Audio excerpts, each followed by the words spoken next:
following is a presentation of the Belly Up Sports Media Network.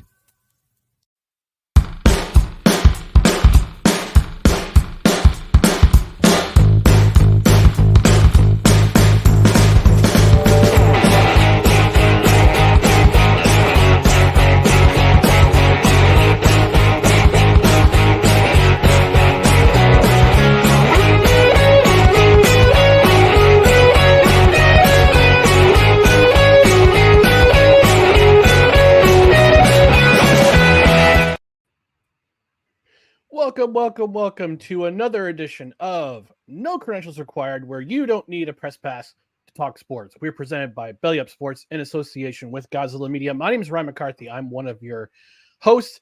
To my right is a man who just missed out on getting a date with Taylor Swift, Dustin Henry. Dustin, how are you doing tonight? I did. I'm doing well, but, still recovering because, Taylor said, hey, give me a shout out, and Travis swooped right in. I had a nice picnic planned, and Travis, he swooped right in with tickets to the Chiefs game. I couldn't compete with that. I don't have his wallet, so she opted to go with Travis. But you know what she gave me, Ryan? She gave me the classic planned. I did. It was very good. And what happened is she gave me the classic Marsha Brady. She said something suddenly came up. And then I see her on TV at the Chiefs game, and I'm like, oh, this is what happened. So I'm still recovering, but I'm happy here to talk football with you. Dolomite? Take it. Where's Dolomite? Where is he? There he is. All right, Dolomite. What do you guys say to that? Bitch, are you for real? But I'm doing well, other than the massive blow to my self-esteem. How are you, sir? Snowman says, "Hey, I'm doing all right. We got some special things planned for tonight. Besides Snowman saying, hey. But first, just want to remind you about our social media channels, which are on Twitter, Instagram, and the scarcely used TikTok. It's at NoCredsREQ, Facebook.com/NoCredsREQ, YouTube.com/@NoCredsREQ. You can also find us on Rumble. Just search No Credentials Required. We have 5 followers now on Rumble, so we can finally live stream. We might be able to live stream next week. But in the meantime, if you're watching on Facebook or on YouTube, either on replay or live right now, why don't you go ahead and do us a favor and smash that like button and smash it responsibly. On the podcast side, subscribe to the podcast on whichever podcast platform you prefer, including Apple Podcasts, Spotify, Spreaker, Google Play, iHeart, TuneIn, whichever platform you're on, subscribe. Also, rate and review. 5-star review is always helpful. A review is also always helpful. And no matter how really awesome and encouraging your review is, or how disgustingly awful and terrible and no good it is, I'm still going to read it on the air. And because it's a live show, we want you to engage with the show. And Dustin, I know you've been waiting all week to hear that sound. Oh, I have. All right, let's play that sound. Where can I find it? There it is.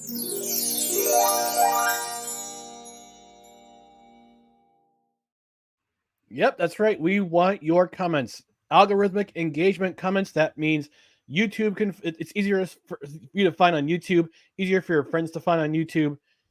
And speaking of YouTube, Dustin, got a surprise for you. Got a couple surprises for you. Guess what happened last week? Well, while I was away at a men's retreat, I was out of town. I was out of cell service. I was out of Wi-Fi. Guess what happened? Did we hit the 3? We did it! 300 YouTube subscribers. Thank you to everyone who has subscribed. We really, really do appreciate it. Friends, family, enemies, we don't care. We're just happy you're subscribing. Hopefully it gets us more and more noticed every single week. Thank you. And I gotta do this. I asked our buddy Cole Johnson for a special favor this afternoon. I gotta do some dancing. All right. Yeah. I gotta do some dancing. 300 subscribers, folks. Here's our praise dance.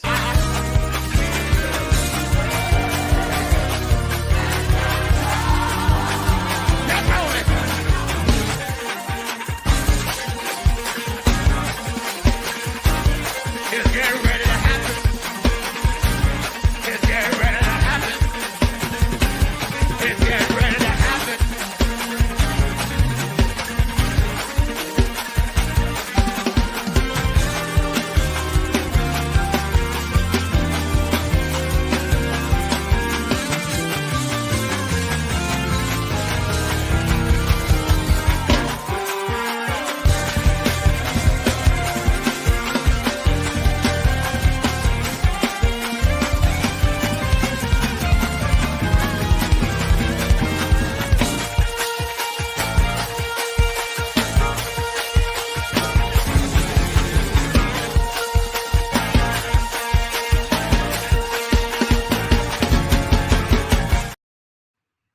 man, The spirit moved me, Dustin. I had to play it. they really had it going in there, and I was just listening. I couldn't help it. I'm like, man, this is a nice tight kick drum sound. They had it going on in there. They mixed it well. I love God. I love black gospel churches. Yeah, man. They're the best. They had some moves going, and we thank everybody for just the celebration for 300 subscribers. Big deal for us, and hopefully we just keep going up. And Yeah, I'd like to thank you for the next mission is 500. The next target is 500. The drive there for by the end of the year. 5. And I'd like to thank you for bringing me along for some of this ride here. Yeah, absolutely. Thank you for joining me, Dustin. I appreciate it. We got ourselves a nice groove going on with the show, and you've been a big part of it for over the past year, and can't thank you enough for being along on the ride with the ride. And we hope the ride continues. So, and Snowman says congratulations. Yeah, man. I wanted to say it yesterday. I wanted to say it yesterday on Snowman on my appearance on Snowman in the morning, but I said, you know what? No, I gotta wait. I gotta wait till we go on live.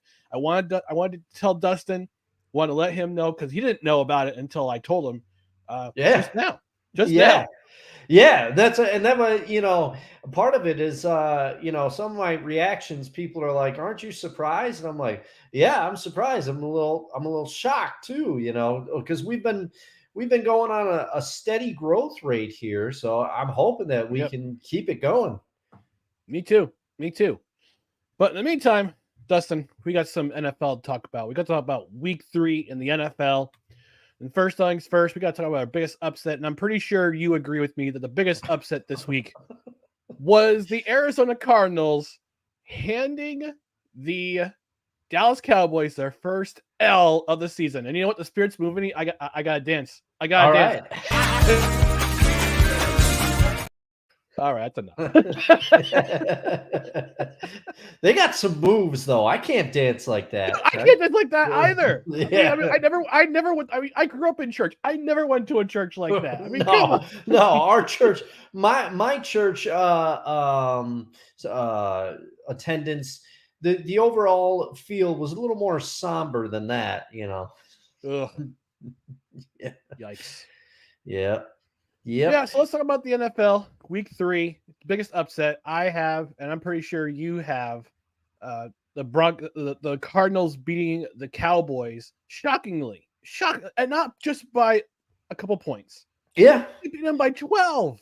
This is I mean the thing is, and in parts of this episode, I'm spoiling how I feel for some parts later in the show. Parts of this episode are going to seem like I'm hating on the Cowboys. I am not hating on the Cowboys, but you can't go out. This is unquestionably the biggest upset in the NFL this week. And this was a week where there were some other upsets. The Colts beating the Ravens was a big upset. In my opinion, the Texans taking down the Jags was a big upset. But as soon as this happened, I immediately changed everything. If you could see my notes, I kept Xing it out and putting a new game in there. This was shocking. And just overall, I'd like to say shout out to the Cardinals for playing, because everybody, including myself, wrote them off, said they were going to be the worst team in the NFL this year. And I still believe in my heart of hearts that they will be, but they're playing well for Coach Jonathan Gannon. So hats off to him, hats off to his staff. Hats off to the players, because the ownership clearly threw in the towel on the season, but the players aren't listening to them. No, and this team was supposed to be Tank City. This was supposed to be, they were on their way to Tank Town. All right, everybody had them left for dead because Kyler Murray, Call of Duty, Kyler Murray, Corporal Commander, was out for at least the first 8 weeks of the year. And they had Josh Dobbs in there. Josh Dobbs, who has been with 4 teams in his career, University of Tennessee graduate.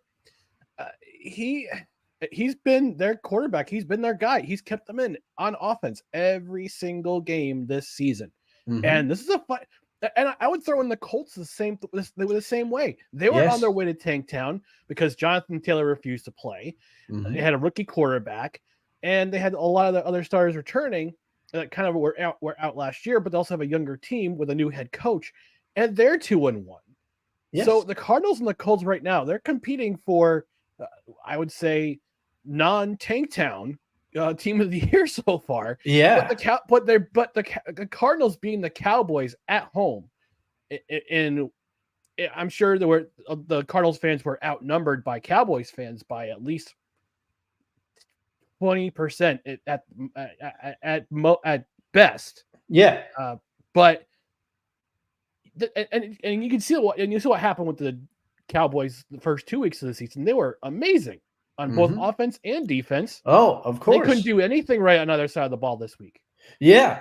Yeah, and the thing is too, look at the blueprint, because a lot of people are throwing early dirt on the Giants this season, but at least the blueprints for this game were kind of the same. The Cardinals jumped on the Giants early too. We all saw it. The difference was the Giants lit themselves up and came out ready to play the second half, and they pulled off an amazing comeback. The Cardinals jumped on the Cowboys early, and Dallas couldn't rally back. They couldn't rally back. And I guess I'll just kind of do it now. I'll segue into my biggest disappointment of week 3 is the Dallas Cowboys as a team. You cannot go 1 for 5 in red zone opportunities against the Cardinals. You only score 1 TD, and Dak throws a horrific pick to end the Cowboys' hopes. And also the Dallas defense, as we have both extolled the virtues of the Dallas defense on this show because they look like world beaters the first 2 weeks. They allowed 182 rushing yards to the Cardinals in the first half. They allowed 172 combined rushing yards in their first 2 games. And the Cardinals dropped more than that on them in the first half. 55 of those yards came from Josh Dobbs at QB, who, as you pointed out, has played well. Because I was just like, oh, geez, when the Cardinals let Colt McCoy go before the season, I'm like, oh my gosh, this is going to be terrible. And hey, they jumped all over them. And the Cowboys, a lot of Cowboys fans are going to come out and say, why aren't we considered an elite team? We're an elite team, blah, blah, blah, everything. If you want to be considered an elite team. I know why. Ryan, I will call on you. Thank you, Mr. Henry. I know why. Because they beat the teams they're supposed to be. They beat the teams you don't think they'll beat, and they don't beat the teams they're supposed to beat. They always play. And in the words of my friend Victor Locke, or as I call him, Vicala, I'll have to have him on sometime on a Saturday brunch episode. They play down to their opponents. Yes, you hit the nail on the head. You get a gold star this week. Gold star for you. I get the praise dance.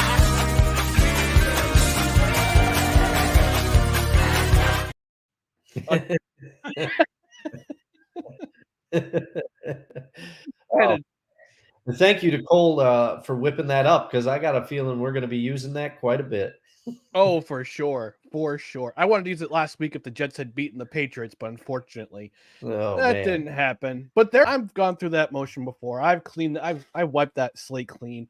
I'm a tired Jets fan, and praise the Lord, hockey season starts in 2 weeks. But my biggest disappointment this week was the Washington Commanders. Oh yeah. They were laid an egg, an ostrich, I would say a dinosaur-sized egg at home against the Buffalo Bills.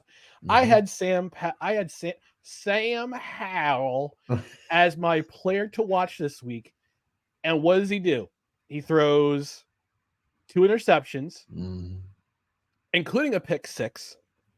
And they were inside the Bills' 15-yard line twice.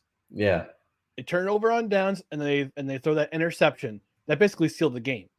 Not only that, but they also had that pick 6, and they turned the ball over 6 times. Yeah. 6 times. You can't be doing that, and I'm with you.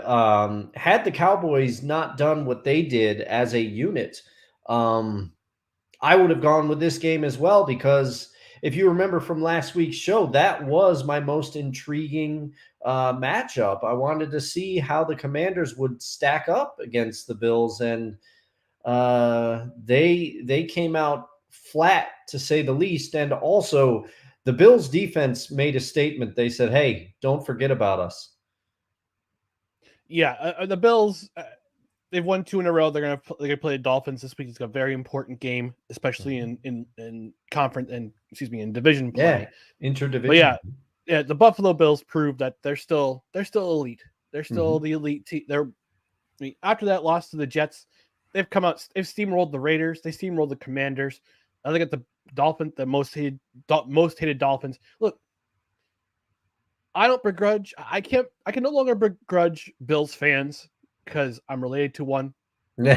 mostly because I'm related to one, but also because we both share a mutual hatred for the New England Patriots and the Miami Dolphins. So I'll be rooting for 2 teams this week. I'll be rooting for my Jets, who I'm pretty sure will get slapped around by the Kansas City Chiefs, and I'll be rooting for the Buffalo Bills to slap the taste out of the Miami Dolphins' mouth. A very food-themed, chefs and taste. You got a lot going on. Hey man, guys, I'm making that gumbo. Yeah, making that gumbo. Speaking of making gumbo, most entertaining game, and this is going to be a surprise to a lot of people, who I know. I had the Colts and the Ravens as the most entertaining game this week because, again, as I mentioned in our first segment about the biggest upset, this qualified as one of the bigger upsets of the week. And again, I thought Indianapolis is going to be going a one-way trip to Tanktown. But they're proving that they've showed fights over their first 3 games. They've won 2 games in a row. This game went well into overtime. Both teams turned the ball over on downs, including a very controversial no call on pass interference on 4th down. The Ravens had the ball. Colts get the ball back, and Matt Gay walks it off with a 53-yard field goal to win it for the Indianapolis Colts in a conference showdown. So gotta give it to the Colts. Showed some fight, and we're proving ourselves right with Lamar Jackson that it doesn't matter who you bring in as your offensive coordinator. He's gonna run the ball regardless. Yeah. He's gonna do what he does best, and Lamar, let's not get it twisted. He has talent to pass the ball. I remember when people were coming out, when Lamar was drafted, they're saying, "Oh, he's never going to be an accurate passer." He can be one. We've seen it. Can be. Yeah. We've seen him pass the ball, but it doesn't. I'll tell you, if I was playing quarterback and I had the athletic ability that he does with his legs, I'd use that a lot too. Yeah, and they brought in Odell Beckham Jr. Yeah, he brought in Tate. Yeah, he brought in Tay Flowers to be guys on the outside who could stretch the field for Lamar Jackson and Todd Monken's offense. But Gus Edwards goes down. Not a lot of depth on running back. I'm surprised they haven't picked up Leonard Fournette. He's still out there. Yeah, they got to pick up somebody because poor J.K. Dobbins too, going down week 1 after he was finally healthy and just, oh man, you feel for the guy. This is like the second year this has happened. Yeah. What about you, Dustin? What was your most entertaining game this week? Well, my most entertaining game was the most entertaining game for all the wrong reasons. That I have it as Chargers Vikings just because it was mystifying. It was mystifying. Brandon Staley, or as you like to call him, the Brandon Copperfield, I think it was, or Staley Field. I can't remember. Brandon Staley Field. Yeah, Staley Field. Yeah, he did his best to make this lead disappear. Even the announcers at one point, I was watching this game via the Red Zone channel. Shout out to Scott Hansen and all the good folks at Red Zone. 7 hours of commercial-free football starts now, baby. Yes. Even the announcers in the game were saying, one of them said, both teams made enough mistakes to lose this game. And that that was the narrative of the game. That's such an indictment on both coaches. I know. But the problem is The problem is that the Vikings were the masters of snatching defeat from the jaws of victory this week. The Yeah. last drive of the game, Kirk Cousins, he's driving down the field. You're like, okay, the Chargers are going to lose another one late. Kirk is going to find a way to get his Vikings into the end zone. It's going to be fine. They have 30 seconds left. They have no timeouts. The Vikings got up and started assembling together and getting up to the line for the play like it was the first quarter and it was the second series of the game. They had no sense of urgency. And I'm thinking to myself, why are they not running? And then they didn't even clock the ball either, because it's like, all right, maybe they got a little hung up trying to set up. Maybe they'll clock the ball. They had 30 seconds left and they got off one snap.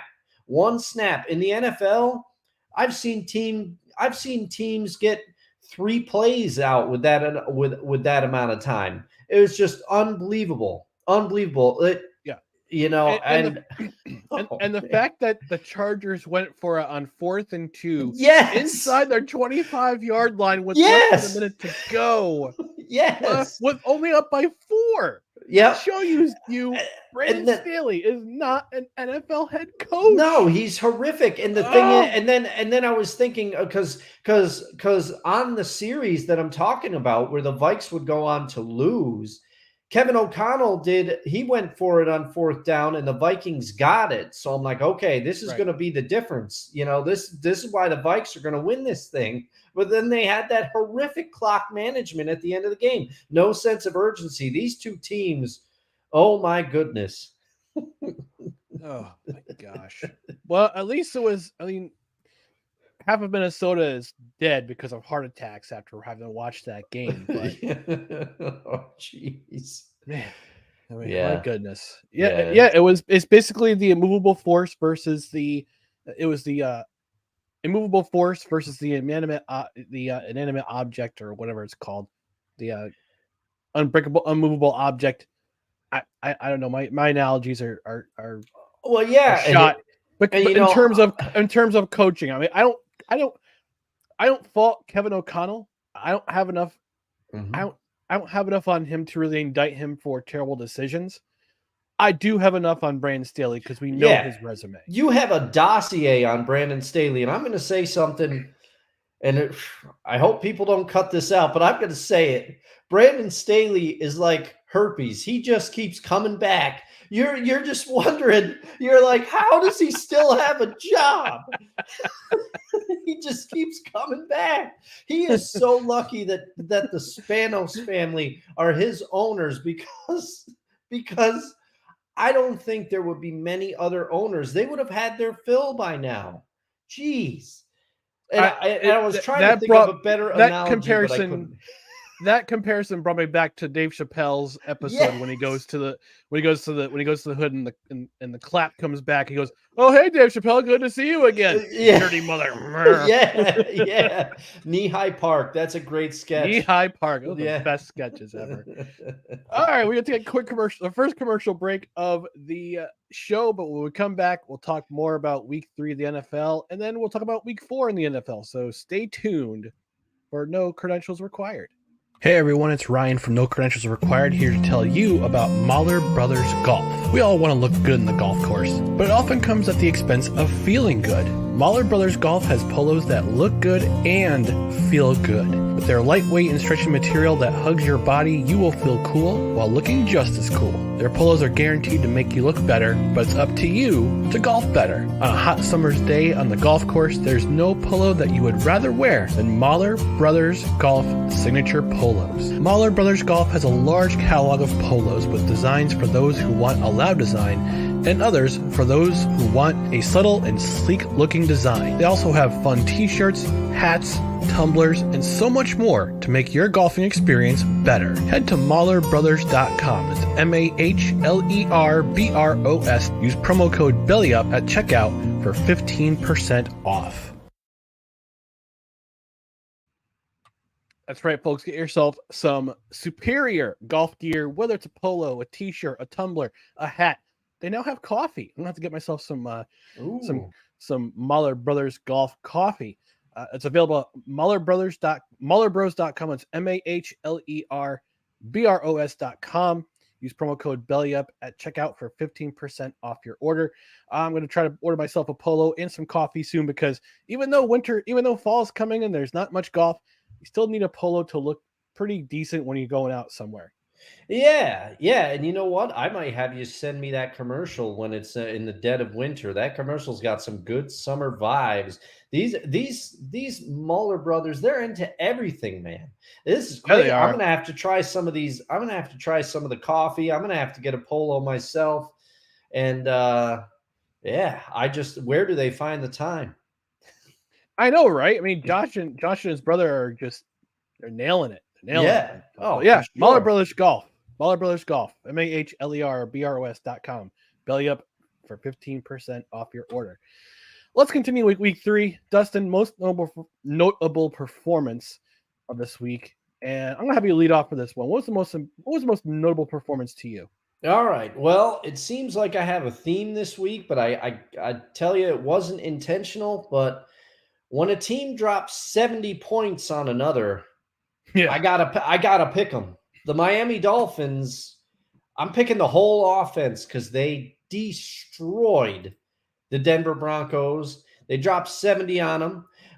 Each of the running backs, I'm talking Raheem Mostert and Devontae A-Chain, they each had 4 touchdowns apiece. Tyreek Hill had a 60-yard touchdown to start the game. I sat down at 1:05 to start watching Red Zone. I was a little late getting started, and I turned on Red Zone, and the Dolphins had already scored.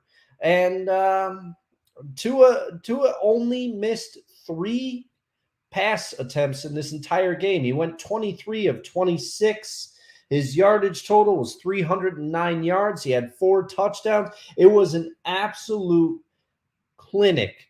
The Miami Dolphins, it was Madden numbers out there. So you got, Yeah. I mean, I had to pick them when I saw this performance, this absolute mauling of the Denver Broncos. That's my best performance of the week. How about you?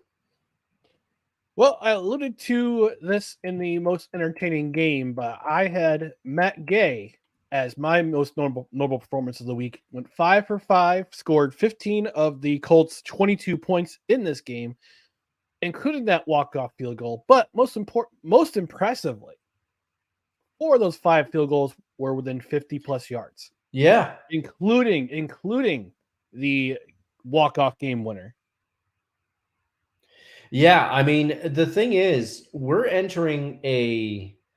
I feel like we have a bit of a new era for NFL kickers because remember when like a kicker would hit like a kick over 50 yards? Like it'd be a huge deal if they hit a 50-yard kick.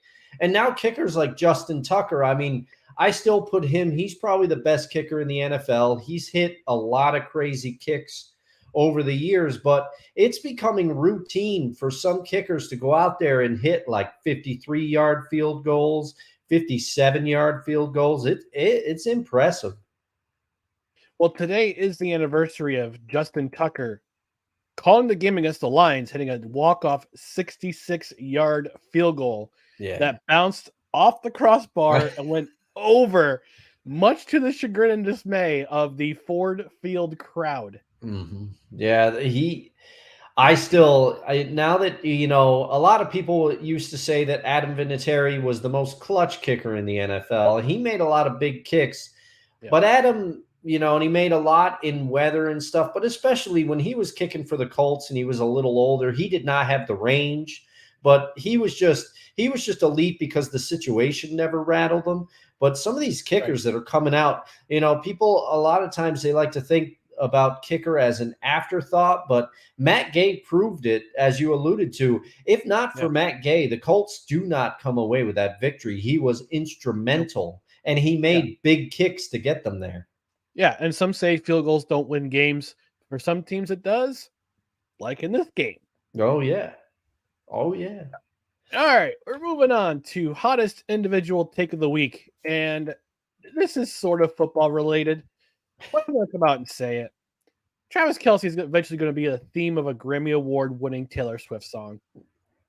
I'm calling it. Yeah, I like your percentages based on past. Is calling it. All right. Say it again, Taylor. I had a heck of a picnic planned, but you'll never know. I know, right?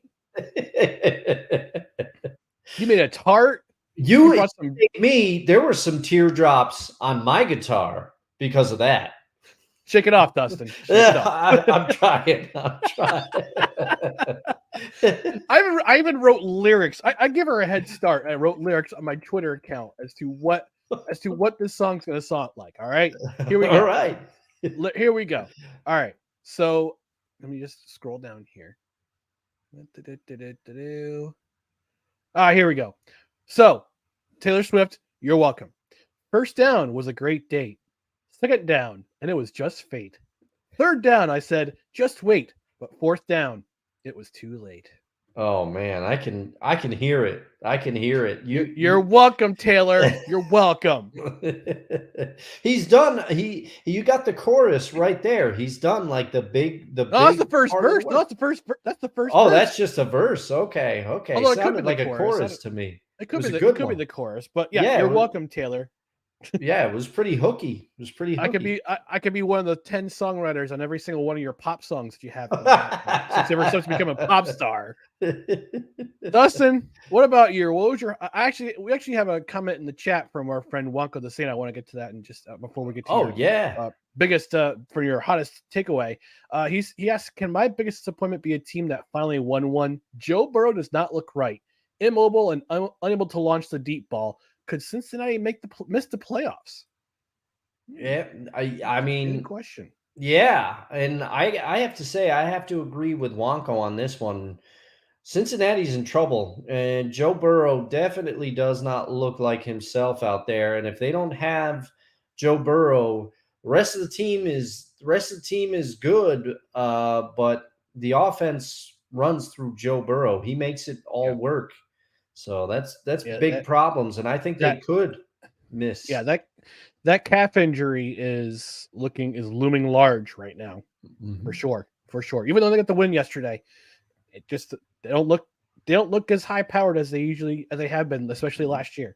No, the Rams hung with them. I was watching that game. It was So Dustin, let's get back to it. What's your hottest individual take from this week in NFL Week 3? All right. Well, I'm going to say it, and some people could say this is probably overreaction theater on my part, but I don't think so. And I don't, just like with the Cowboys earlier, let me preface this.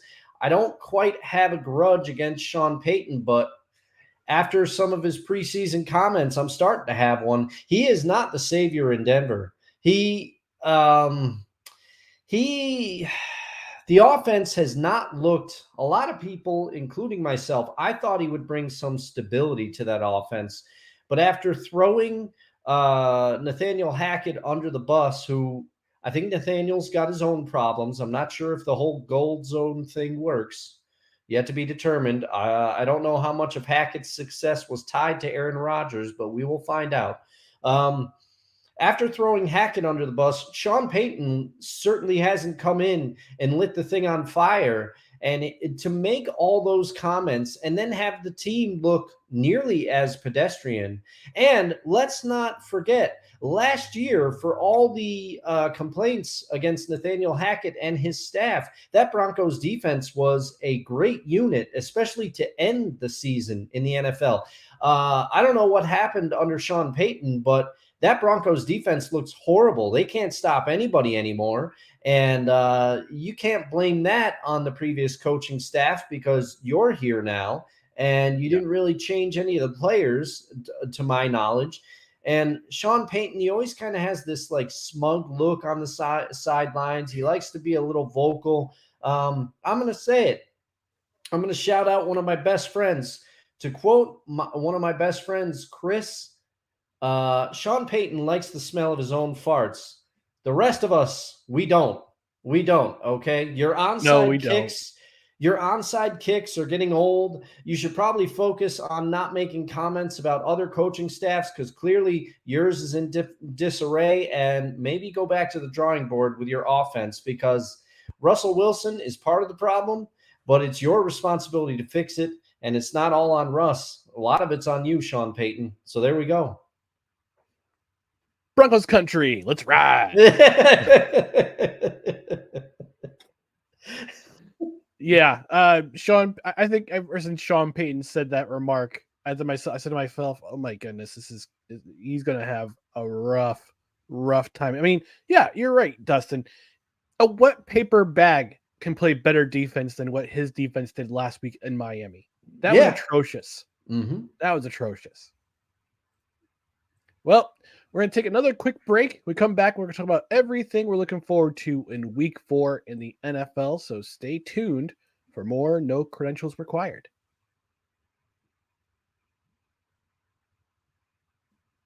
Hey everyone, it's Ryan from No Credentials Required to talk to you about one of our newest partners at Belly Up Sports, SeatGeek. Yeah, live sports is great on television, but the feeling of being at the arena is a priceless experience. That's why our friends at SeatGeek are there to help you find the best tickets at the best prices. Not only can you get tickets to sporting events, but you can also get tickets to concerts, comedy shows, musicals, and more. Search for your desired event now at SeatGeek.com, enter promo code BellyUpSports at checkout, and you save $20 off your first purchase. SeatGeek. Life's an event.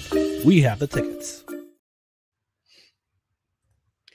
Even if you're a lowly Jets fan like myself, there's still tickets available for the. I looked on SeatGeek yesterday just to see what tickets were like for future games, and the division matchups are always a little bit expensive. But right now, I think the top top price ticket for their game against Atlanta in December it was $34, which is a pretty good bargain, especially since you can buy multiple tickets and save $20 off your first order of $50 with promo code BellyUpSports at checkout. And again, hockey season's coming up. Baseball season, if your team's in the playoffs, not like our New York Yankees, they were eliminated yesterday. Baseball playoffs are coming soon. Basketball season starting. College football is in the mix. Get yourself some good tickets to some good games out there. Take your family to a game. Take yourself to a game. Treat yourself. Take a friend to a game. Go to SeatGeek.com. Belly Up Sports at checkout. $20 off your first order of $50 or more. NFL Week 4, what we're looking forward to. We're going to start with the most intriguing matchup. Dustin, I'm going to have you lead off for this discussion. What's the most intriguing matchup in your mind for NFL Week 4? All right. Well, for me, there's a lot of divisional matchups next week. Some good looking ones. But for me, it's got to be Dolphins Bills, and it's for two reasons. One, I want to see if the Dolphins can keep up this crazy pace that they've been on to start the season. And as I stated, and as you pointed out, the Buffalo Bills defense made a statement against the Commanders. And so I want to see those two units, the Dolphins offense and the Bills defense, face off against each other. And I think it'll be a competitive game, but I am a little concerned. I'll be watching Josh Allen extra carefully this week because I want to see if the Dolphins get off to a fast start against Buffalo. Will Josh Allen revert to some of the hero ball tactics that I think he has and make some mistakes, trying to do too much? Because I think he has a tendency to do that. So I kind of answered two questions in one there, but that's my most intriguing matchup. And it's always good to see interdivisional matchups. They're some of the best out there. What's your most intriguing matchup? I have a feeling that you might have picked another one I was very interested in. Yeah, I've got Ravens Browns as my most intriguing matchup because you got two elite defenses. The Browns are starting to. I mean, look, the Browns are who the Browns are, but after the way that destroyed and dismantled the Tennessee Titans last week, I'm starting to kind of get curious about this team. Even though Deshaun Watson has the worst throws I've ever seen on an NFL football field. Holy God. Cleveland's defense is legit. Oh yeah. They're legit. It's a legit defense. And Myles Garrett's starting to warm up. He's starting to get warm. He's got 4.5 sacks so far this season in 3 games. Had a couple sacks in this game. And I'm just kind of curious to see what they do against the Baltimore Ravens. I want to see if the Ravens can bounce back, especially against this defense, and see what Lamar Jackson does. Maybe he'll actually throw some passes in this game. We're not really sure, but I'm curious to see, most curious to see which quarterback will screw it up for their team. Will it be Deshaun Watson with those wacky backward passes, or will Lamar Jackson not do enough to help his team win this game? Yeah, it's a matchup I am interested in as well. I almost picked it, but then I was, I'm looking at the schedule. I saw the Bills Dolphins on there. But yeah, I am interested in this game for all of the reasons that you said.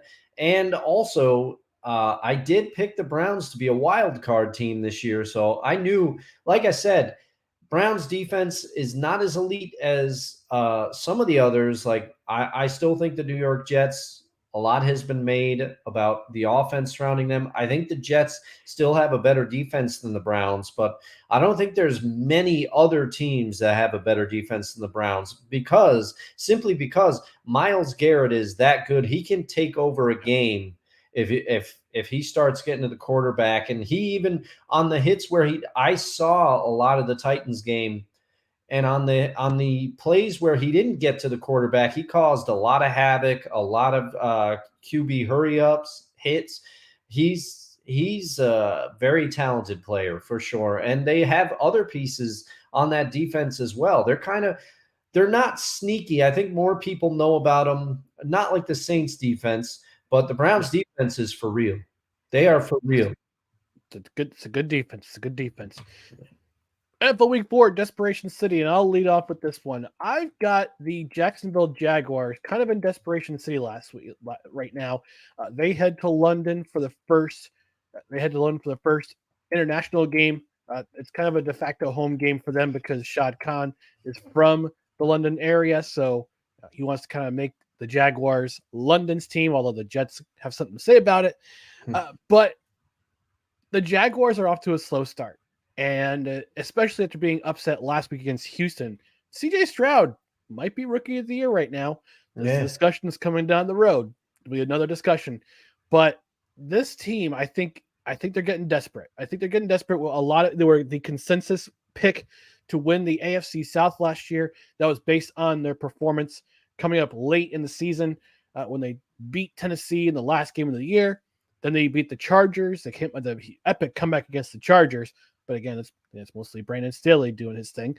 But still, and they took it to the Chiefs in the AFC divisional playoff. So consensus pick to win this division this year. 1-2 start so far. They've lost their last two. They lost against a very good Chiefs team. They were surprised against Houston at home against Houston. Yeah. That 85-yard run back for a touchdown by the up man. Yeah, by the fullback. Yeah. By the fullback. So I've got the Jacksonville Jaguars kind of in Desperation City right now. I think they have to win to get back on track before I think things start to unravel. But that's my thing. What's your Desperation City pick of the week? Well, that's a very good pick, and I'd be with you if it wasn't for the division that the Jaguars are in.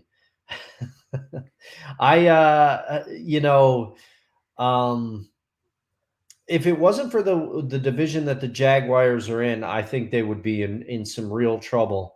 They have a chance to right the ship, though. My Desperation City pick is it's the Vikings versus the Panthers, and it's because the Vikings better find a way to beat the Panthers because the playoffs are already a remote possibility because they've started 0-3. But if they don't beat the Panthers, who, if I'm not mistaken, will be without Bryce Young for the second consecutive week, although Andy Dalton did come out against the Seahawks. I was holding my breath in that game for a little while there. But yeah. If the Vikings don't beat the Panthers, heads will start to roll in Minnesota, and there might be some trades that happen. There might be a coaching change. Again, we've reiterated on the show countless times, we never root for anybody to lose their job, but changes are No, we coming don't. in Minnesota if they don't pull off this win. Except for Brandon Staley. Yeah. Yeah. He can kick rocks as far as I'm concerned. I'm pretty sure the Charger fan out there will say the same thing. Oh, yeah. But no, I would agree. I would agree that the Vikings, if they go 0-4, there's going to be some decisions they'll have to make down the road that will say they'll have to say, well, are we going to have to rebuild, or are we going to do some retooling? Are we going to have to lose out the rest of the year? Because there's some pretty good quarterbacks that are coming out of the NFL draft this year out there. Probably going to declare. Caleb Williams is one. Drake May from North Carolina is another. Trying to remember the quarterback's name from Notre Dame. Sam. He was a transfer from Wake Forest. I'm trying to remember his name. Real-time research. Research. Yep. Who gets to it faster? Sam Hartman. Hartman. All right. Sam Hartman. Yeah, there's a good crop of There's a pretty good crop of quarterbacks coming out of the NFL that are going to be in the NFL draft this year. And plus, you got to think Kirk Cousins is in the last year of his contract. Yeah. If they go 0-4 and all of a sudden they're looking in the mirror during their bye week, are they saying to themselves, you know what? It's time to cut ties. It's his contract year. Mm-hmm. We got to let him go somewhere where he can win, or has the best chance to win. And this game, if they lose to the Carolina Panthers, this is going to be a man in the mirror moment for the Vikings. Mm-hmm. Mm-hmm. For sure. And why not, if they lose this game, why not try to trade Kirk while you can get some value for him? There's QB hungry teams out there. Yeah, get a 3rd round pick, get a 2nd round pick at best. I don't think you're going to get a 1st round pick for Kirk Cousins. No, those days are gone. Those days are gone. So now it's going to be an interesting game to watch for sure. Coming up now is we would rather drink castor oil than watch this game. Wonko, you said it. I'm kind of intrigued by how bad the Broncos-Bears game might get. That's my castor oil game of the week. Is that game 0-4 Broncos versus the 0-3 Broncos versus the 0-4 Bears? Both teams just got the brakes beat off them last week. One by 50, one by 31, to arguably two of the best offenses in the league right now in Kansas City and in Miami. There's a lot of turmoil going on in Chicago. I guess their offensive coordinator, he resigned because of some highly illegal activity that was rumored to have been going on. Apparently, the FBI raided his house. Wow. Yeah, it's crazy. He's got problems. Yeah. I would resign too if my house got invaded by the feds. Plus, you got Sean Payton, who, as you said, Dustin, is the most smug 0-3 coach you've ever seen on an NFL sideline. Yeah. And if this game ends in a tie, I will not be surprised at all. At all. It could happen. Sure, and I know there's Broncos fans in my life that need a hug, especially after Sunday. They might need, especially after last Sunday in Miami. They may need another hug after this Sunday, and having to witness. I want to see what the over under is for how many times NFL Red Zone cuts to that game. Yeah, I don't know, but I'm kind of intrigued. It's gonna be like a car crash. You can't look away, you know. Yeah, train wreck full of dumpster fires. Yeah. So which game would you rather drink castor oil than watch this week? Well, while I do think the Bears-Broncos game is probably going to be worse overall, you and Wonko hit the nail on the head with that one. I gotta go Chiefs-Jets for a lot of the same reasons that I chose Chiefs-Bears last week. The disparity between offenses, it's going to be wide. It's going to be wide no matter who starts at quarterback for the New York Jets, Yeah. because that big Trevor Simeon signing.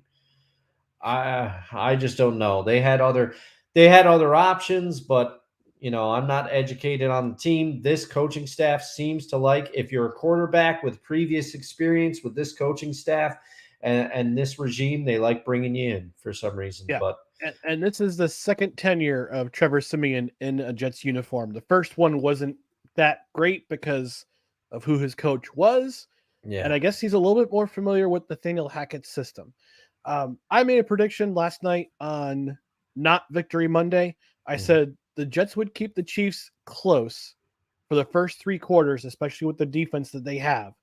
But eventually, the offense would peter out, the defense would peter out, and the game would just get out of hand in the fourth quarter. And yeah. I think the Chiefs would pull away. I would guess the spread right now is 9.5. The over under is 42. I would say take the over, but also take the points and then some for the Chiefs. I think they win by at least double digits. And I'm saying this as a Jets fan. Yeah. You can go back and watch or listen to what I said last night, and you'll understand how myself and Dan feels about this team right now. Yeah. It's let me tell you, I caught the end of the episode because I got back from bowling and I noticed you were live, so I went in there and you held it together a little bit more. I mean, Dan just looked dejected, defeated.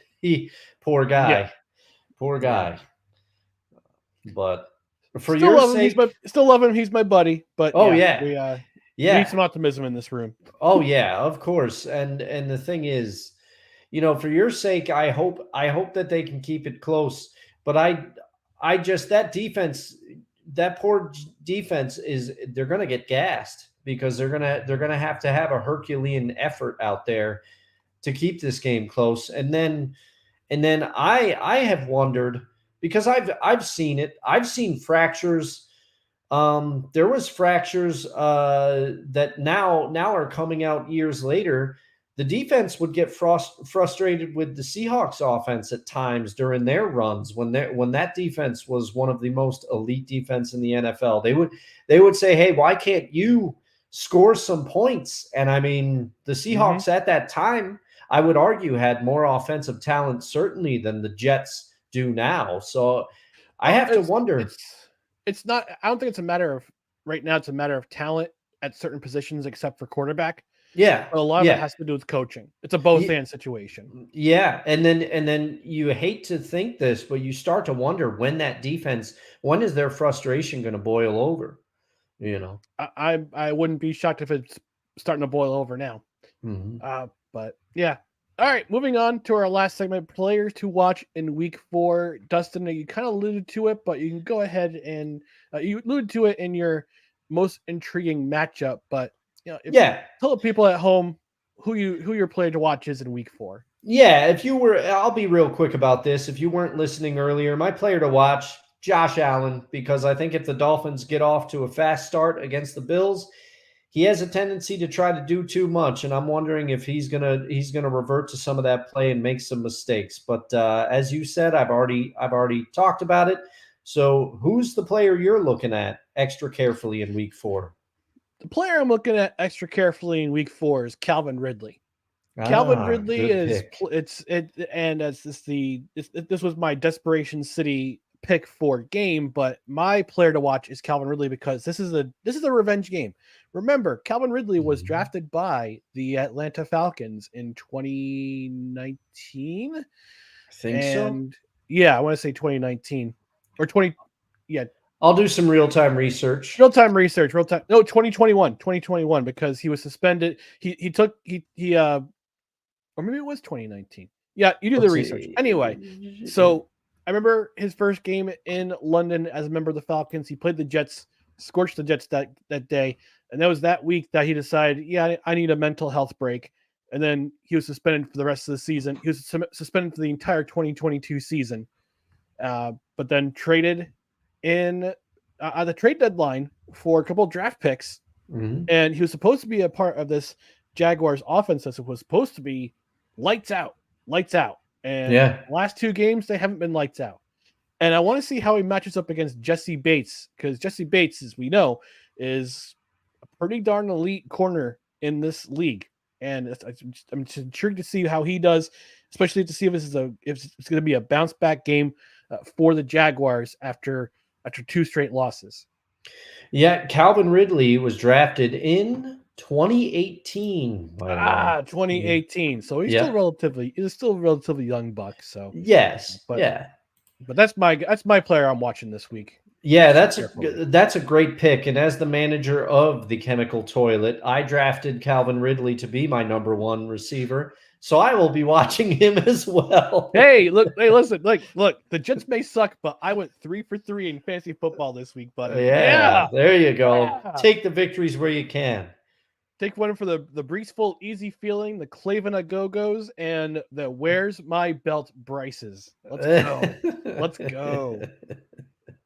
All right, folks, we're going to wrap things up for this edition of No Credentials Required. Thanks for watching or listening.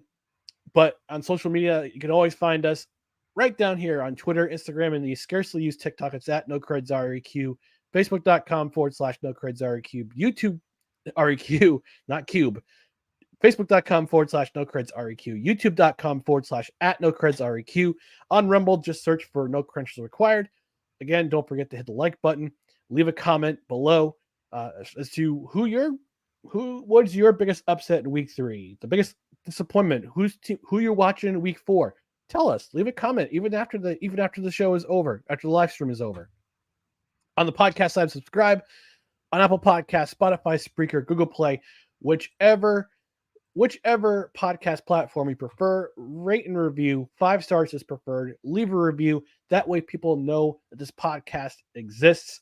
And Wonko, you get the last comment of the night. He says, "Thank you guys. Thanks for watching, Wonko. We appreciate you Always stopping great to by have you. as always. And thank you for watching or listening to No Credentials Required, where you don't need a press pass to talk sports. We are presented by Belly Up Sports in association with Gozilla Media. For Dustin Henry, my name's Ron McCarthy. Thanks for joining us. And again, thank you to everyone who has subscribed on YouTube. 300 YouTube subscribers. And we're going to leave you this week with some praise dancing. So thanks again, folks. We'll see you next week for another episode. Well, actually, yeah, we might see you next week for another episode. Dustin's actually going to be away, unfortunately, for next week. He'll be traveling, doing some road traveling. Oh, forgot, Dustin. Extra Life. Extra Life. Yes. We see that in your tagline. So go ahead and let us know about Extra Life. Well, thank you very much, Ryan, for that, especially since, as Ryan alluded to, I probably won't be on the show next week. Extra Life on Saturday, November 4th. This is my 6th year doing Extra Life. The website is www.extra-life.org. It is a charity that I've been supporting now for 6 years, and the money goes to children that are fighting cancer and other diseases. So we use the power of video games to help raise money for sick children. I will be raising money for my local children's hospital, the Bernard and Millie Duker Cancer Center at Albany Med, or I believe, it might be the Children's Hospital. I'm a little rusty on the old Bernard plugs and here. Millie Duker Children's Hospital. Albany Medical Center. Thank you very much. I will be raising on November 4th. That's the official game day. Tune in on my Twitch at LDusto67. I'm going to try to go for 24 hours. For more information as the event gets closer, you can follow me here on the show. Ryan's gracious enough to let me promote it on here. And also follow me on Twitter or at Instagram. I will have more information on how to donate as the event gets closer. For now, if you want more information, go to www.extra-life.org. You can search for me there. It's my name, Dustin Henry. You'll find me. Donate a few shekels if you're so inclined. And I hope to see you on November 4th. Yeah, and a couple things. I believe the donations are tax deductible, if I'm not mistaken. Yes, correct? they are. They are a tax deductible. You can write them off. It's a charitable donation. And I'll make sure we get the word out on the No Credentials Required socials as well, so people know where to donate. and how to participate too. And I'll also follow you on Twitch. So I know you don't stream that often unless you're playing Extra Life, but follow him there. Maybe we'll get some. Maybe we'll have some practice. Maybe we'll have to do some practice sessions on. Yeah, I think so. I usually do a couple practice streams with my buddy Chris, who will be joining me for a lot of it remotely from Virginia. But yeah, Ryan, we should fire up a practice stream. We'll get some gaming in there. Yeah, we got some Mario Brothers. I'm definitely down. Oh yeah, right. I could stream Mario Brothers.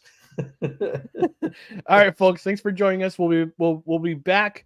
I'll be back next week. Dustin will be away, but he'll be in here in spirit. We'll get going with the Extra Life. But thank you again for everyone who has subscribed to our YouTube channel. We got a ways to go for 500, but we want to get there by the end of the year. So tell a friend, tell a family member, tell an enemy, tell whoever. But in the meantime, we're gonna leave you with some praise dancing. So good night, folks. Thanks for watching or listening. Good night, everybody.